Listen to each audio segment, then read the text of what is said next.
स्वर्णिम संगम युगी नई दुनिया कैसे होगी? बहुत छोटी दुनिया होगी।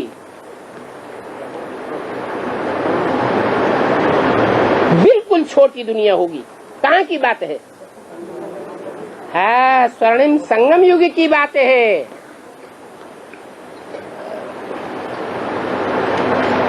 ये पुरानी दुनिया तो कितनी बड़ी है, नई दुनिया तो कितनी छोटी होगी। सारी दुनिया में कितनी लाइट चलती है।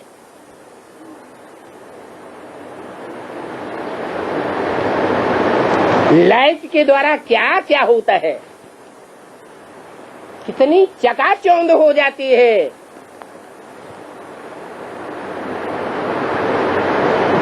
नई दुनिया जो होगी, जो बहुत छोटी दुनिया होगी, वहां ज्ञान सुनने और सुनाने का काम करेंगे। क्या करेंगे? है? अरे कुछ करेंगे कि टब्बू से बैठे रहेंगे? क्या करेंगे? है?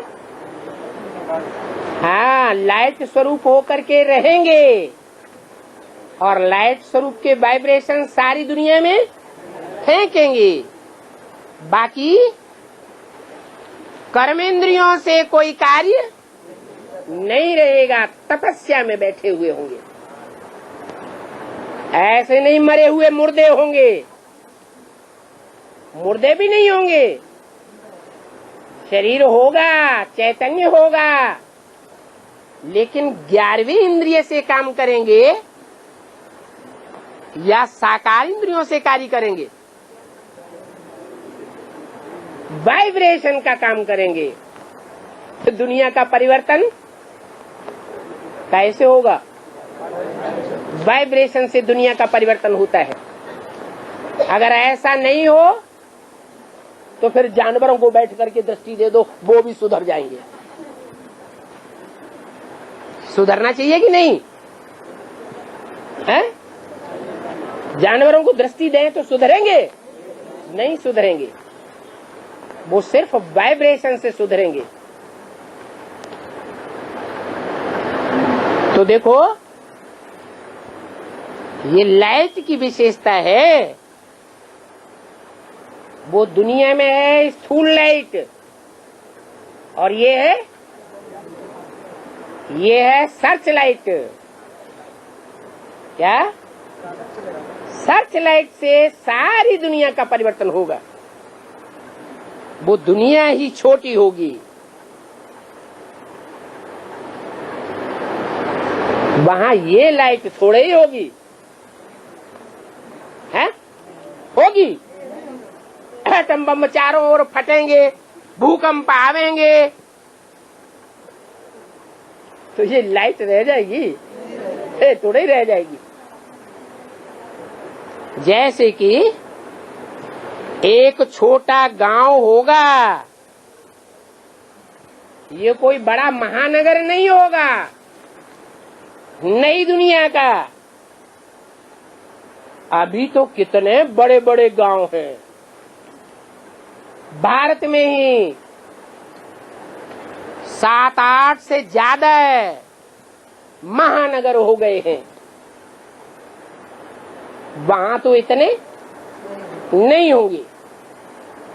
थोड़े मुख्य मुख्य अच्छे रास्ते होंगे। क्या? अभी तो दुनिया में रास्ता बताने वाले भी ढेर के ढेर हैं और रास्ते भी ढेर के ढेर हैं। जितने मनुष्य उतने रास्ते बताते हैं। तुंडे तुंडे मतिर्भिन्ना। वहां तो मुख्य थोड़े रास्ते होंगे। कितने होंगे? है? उस नई दुनिया में जो बहुत छोटी सी दुनिया होगी, उसमें रास्ते बताने वाले कितने होंगे? ज्यादा से ज्यादा। और रास्ते कितने होंगे? नहीं, 8 रास्ते होंगे। और बताने वाले भी 8 होंगे। अगर उस छोटी दुनिया में 8 रास्ते नहीं होंगे तो जो बड़ी दुनिया बनती है 500 करोड़ की, उसमें मुख्य मुख्य जो धर्म है वो कैसे पनपेंगे? पनप रहे हैं या नहीं पनप रहे हैं? पनप रहे हैं। वहां नई दुनिया में 5 तत्व भी सतो प्रधान बन जाते हैं। क्या? छोटी दुनिया होगी, जिस समय वो छोटी दुनिया होगी उस समय सारी दुनिया में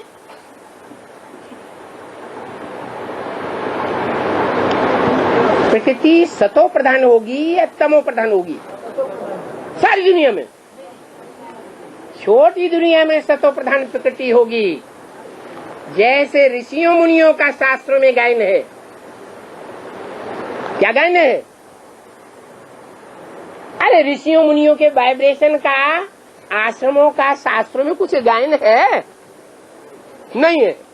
शेर बकरी एक घाट पानी पीते थे।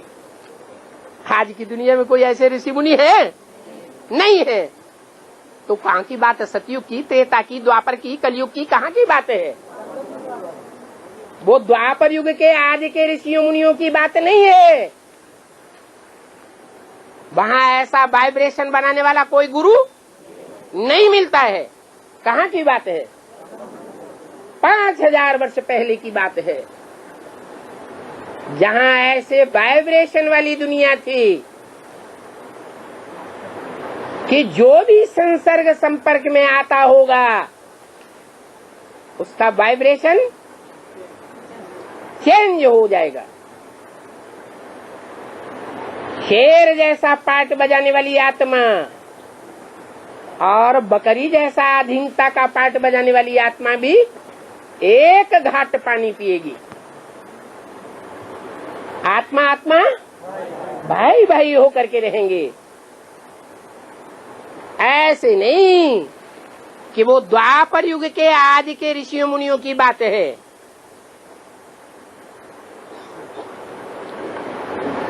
वहां 5 तत्व भी सतो प्रधान होंगे।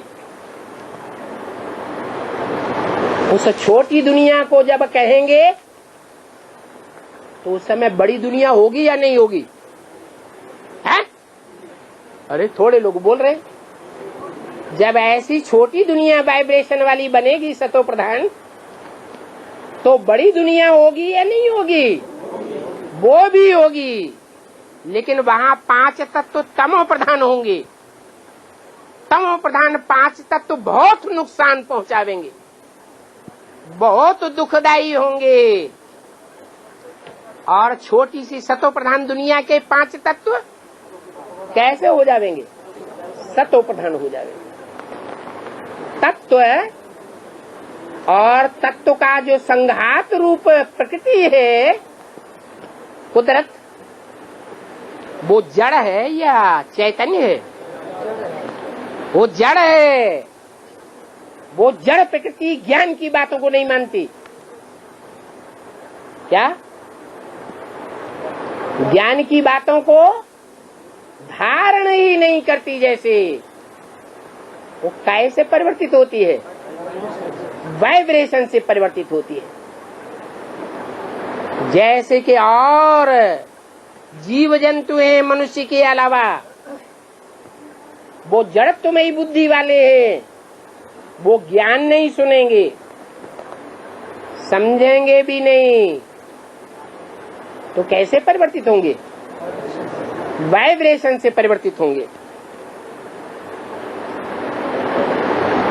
तो वहां 5 तत्व भी सतो प्रधान होंगे। बाकी दुनिया में, बड़ी दुनिया में 5 तत्व अति तमो प्रधान होंगे, बहुत दुखदायी हो जाएंगे। बाकी नई छोटी उस दुनिया में ये 5 तत्व भी कब चंचलता नहीं करेंगे। लोग प्रश्न करते हैं कि ऐसा कैसे हो सकता है कि सारी दुनिया में भूकंप आवे, एटम बम फटे, वाइब्रेशन खराब हो जावे, हवा दूषित हो जावे, एटम बमों की दुर्गंध से, और माउंट आबू में उसका लेस न लगे। ये कौन सी ताकत होगी? बेसंगठित राजयोग की ऐसी पावर होगी जहां दुनियावी इन 5 तत्वों का कोई भी असर नहीं होगा। वहां इंद्रियों की चंचलता भी नहीं होती। 5 तत्व कोई भी चंचलता नहीं करेंगे। जैसे कि सुखधाम हो जाता है। कौन सा धाम? उस दुनिया में जो बैठने वाली आत्माएं होंगी उनको दुख महसूस नहीं होगा। देह तो होगी लेकिन मनसा से दुख नहीं होगा। क्यों? उनके सगे संबंधी कोई अमेरिका अफ्रीका में बैठे हो, समाचार आए कि मर गए, तो दुखी नहीं होंगे? हैं? हाँ, वो कब दुखी नहीं हो सकते। जैसे कि सुखधाम हो जाता है। उसका नाम ही है हेवन। क्या? उसका नाम हेवन क्यों है? क्या काम है जो हेवन है? हिंदी में कहते हैं स्वर्ग। क्या कारण है जो स्वर्ग नाम पड़ता है? वहां सब जितने भी होंगे नई दुनिया में, ऐसे नहीं कि रास्ता बताने वाले नहीं, जो भी वहां दुनिया में होंगे वो सब स्वयं स्थिति में होंगे, इसलिए स्वर्ग महसूस करेंगे। अंग्रेजी में उसका नाम कहते हैं हेवन। क्या? विन माने जीत लिया। वो जीतने वाले हैं, हारने वाले नहीं हैं। रावण से भी हारने वाले नहीं हैं, मंदोदरी से भी हारने वाले नहीं हैं, 5 विकारों से भी हारने वाले नहीं हैं, और प्रकृति के 5 तत्वों से भी हारने वाले नहीं हैं। प्रकृति से हार खाने वाले हैं या प्रकृति जीते हैं? सब प्रकृति जीते हैं।